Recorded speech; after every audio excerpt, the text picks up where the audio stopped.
dahil ko today magluluto ako ng chicken apretada.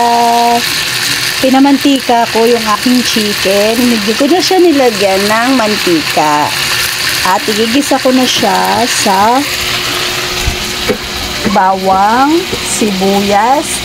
Nilagyan ko ng turmeric, paminta, asin, tomato paste, patatas, carrots, and bell pepper. Tara na!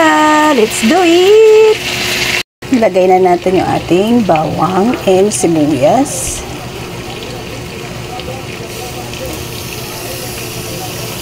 And yung ating turmeric. Next naman na ilalagay natin is yung ating patatas and yung ating carrot na hiniwa ko na at hinugasan ko. Ihuli na natin yung ating bell pepper kasi mas madaling maluto yun. Takpan natin.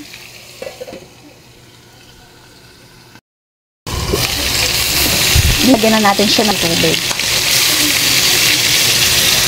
At tatakpan natin ulit. Okay, lalagyan na natin yung ating tomato paste.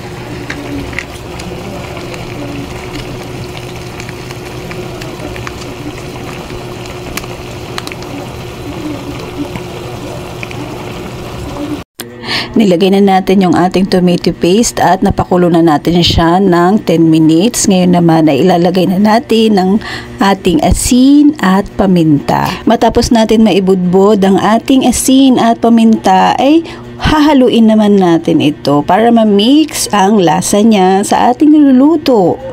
Na-miss ko rin talaga magluto ng mga ganitong style kasi naman yung madalian lang niluluto ko kadalasan dahil may work nga ang person. Matapos natin itong haluin ay tatakpan natin for about 5 minutes. Pero bago natin takpan, maglalagay muna ako ng bell pepper. Ayan na yung last na ilalagay ko na gulay. After 5 minutes, ready na to serve ang ating chicken apretada. Tara na, let's eat na mga palangga. Thanks for watching. Don't forget to like, share, follow for more videos.